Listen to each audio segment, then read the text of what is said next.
Hello guys, मैं दामोदर शर्मा। आज 3 अगस्त 2020 के टॉप 10 करंट अफेयर की चर्चा करेंगे। पहले दोस्तों, आप सबको रक्षाबंधन की बहुत बहुत शुभकामनाएं। 3 अगस्त के लिए पहला क्वेश्चन है कि नासा ने मंगल ग्रह पर पहला हेलीकॉप्टर भेजा है। इस मार्स मिशन के रोवर का नाम क्या रखा गया है? परसवीरस इसके रोवर का नाम रखा गया है, परसवीरस। ध्यान देना, बात को समझना। नासा अमेरिकी स्पेस एजेंसी है और मार्स ग्रह की जब बात करोगे, मार्स ग्रह जो मंगल ग्रह है, उस ग्रह पर अब तक 4 रोवर भेजे जा चुके हैं और ये 4 रोवर चारों के चारों नासा ने भेजे हैं। अब नासा ने 30 जुलाई 2020 को नया रोवर्स लॉन्च किया और इस रोवर्स की अलग एक खास बात है।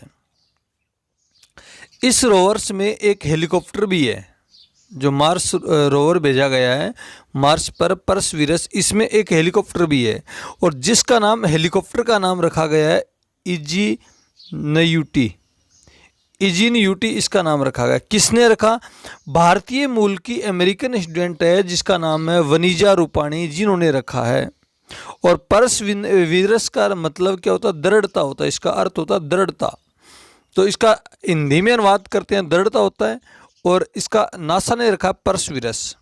रोवर मंगल ग्रह पर जाके करेगा क्या?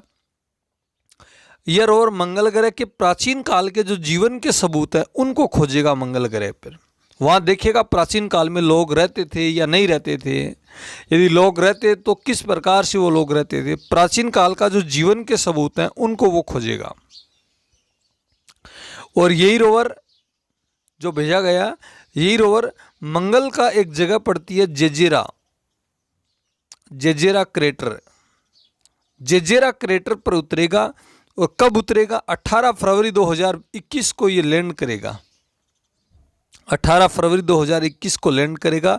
जेजेरा क्रेटर नामक जगह वहाँ पर इस प्रकार की है। वहाँ पर 3.5 अरब साल पहले ये अस्तित्व में आई।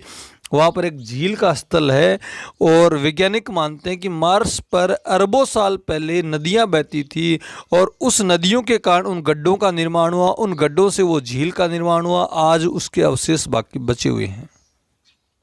तो दोस्तों, इसकी बातें पूरी याद रखना। नासा ने भेजा है, परसवीरस नाम का है। मंगल पर अपने चंद्रयान 2 को देखा था। लैंड करते समय उसका रोवर निकल गया था। ये बहुत ही बेहद ही अचंभित घटना है नासा के लिए भी है कि ये मंगल पर 18 फरवरी 2021 को लैंड करेगा। तब किस प्रकार से लैंड करेगा? सही लैंड करेगा या किस प्रकार से लैंड करेगा?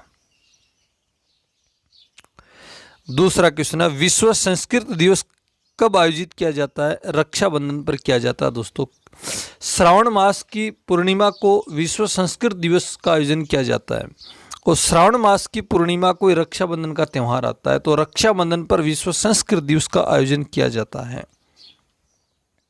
अच्छा, 2020 में संस्कृत सप्ताह मनाई गई है। 31 जुलाई से 6 अगस्त के बीच में संस्कृत सप्ताह मनाई गई है। पूरी दुनिया में मनाई जा रही है।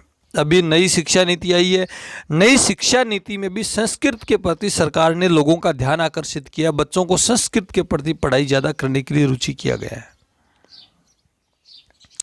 तो आने वाले भविष्य में संस्कृत में भविष्य लोगों का, बच्चों का बन सकता है। संस्कृत के प्रति सरकार का ध्यान ज़्यादा है।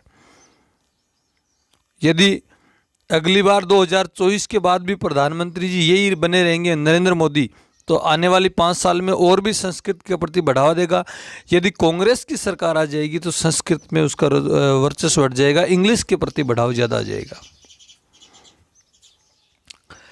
हाल ही में प्रधानमंत्री नरेंद्र मोदी के निजी सचिव के रूप में किसे नियुक्त किया गया? हार्दिक सतीश चंद्र शाह को नियुक्त किया गया है। हार्दिक सतीश चंद्र शाह गुजरात कैडर के 2010 के IAS अधिकारी हैं, जिनको अभी हाल ही में प्रधानमंत्री जी के निजी सचिव के रूप में चुना गया है। अगला क्वेश्चन है, भारतीय मूल के किस राजनेता को हाल ही में सिंगापुर के इतिहास में पहली बार विपक्ष का नेता नामित किया गया? प्रीतम सिंह को किया गया है। प्रीतम सिंह वहाँ की एक पार्टी है, वर्कर्स पार्टी है, उस वर्कर्स पार्टी के से हैं और जिनको अभी विपक्ष का नेता नामित किया गया। अभी आम चुनाव हुए थे वहाँ पर, इसलिए किया गया है। अच्छी बात है। अगला क्वेश्चन है अंतर्राष्ट्रीय मित्रता दिवस कब मनाया जाता है? 30 जुलाई को दोस्तों अंतर्राष्ट्रीय मित्रता दिवस मनाया जाता है। संयुक्त राष्ट्र महासभा ने इसे 2011 में घोषित किया था। किस लिए किया? देश, रंग, लिंग, धर्म आदि के बावजूद विभिन्न देशों के लोगों की दोस्ती का मजबूत संबंध बनाने के लिए यूएनओ की जो महासभा है, इन्होंने 2011 में 30 जुलाई को अंतर्राष्ट्रीय मित्रता दिवस के रूप में मनाने की घोषणा की गई थी। तो दोस्तों इसको याद रखना, बहुत शानदार क्वेश्चन है। अगला, हाल ही में किस राज्य के राज्यपाल ने 3 राजधानियों वाली योजना को मंजूरी दी है? आंध्र प्रदेश में दी गई है। आंध्र प्रदेश की दोस्तों 3 राजधानियां बनाने की बात चल रही है। एक तो अमरावती, एक विशाखापट्टनम और एक कोडनकुलम। 3 राजधानियों का मतलब है एक तो संस्कृत राजधानी, एक आर्थिक राजधानी और एक और सामाजिक राजधानी। 3 राजधानियां बनाने की बात की गई है।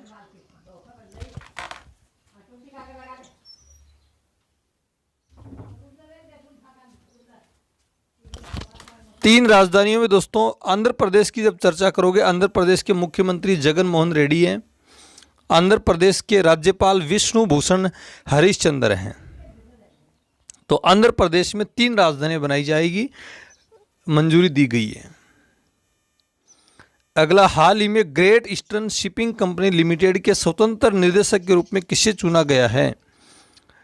उर्जित पटेल को चुना गया दोस्तों। आरबीआई के पूर्व गवर्नर थे उर्जित पटेल, जिनको great Indian shipping company limited के स्वतंत्र निदेशक के रूप में चुना गया है। उर्जित पटेल को चुना गया है। अगला क्वेश्चन, हाल ही में पृथ्वी विज्ञान मंत्रालय द्वारा किसे लाइफ टाइम उत्कृष्टता पुरस्कार 2020 से सम्मानित किया गया है? अशोक साहनी को सम्मानित किया गया। अशोक साहनी भूगर्भ वैज्ञानिक थे और इनको ही लाइफ टाइम उत्कृष्टता पुरस्कार पृथ्वी विज्ञान मंत्रालय के द्वारा सम्मानित किया गया है। पृथ्वी विज्ञान मंत्रालय ने एक ऐप लॉन्च किया था, जिसका नाम भी आपको याद होगा, मौसम ऐप लॉन्च किया था पृथ्वी विज्ञान मंत्रालय के द्वारा। अगला, हाल ही में किसके सहयोग से केंद्र सरकार चंबल के भेड़ों को कृषि योग्य भूमि में बदलने की योजना बना रही है? वर्ल्ड बैंक के सहयोग से बना रही है दोस्तों।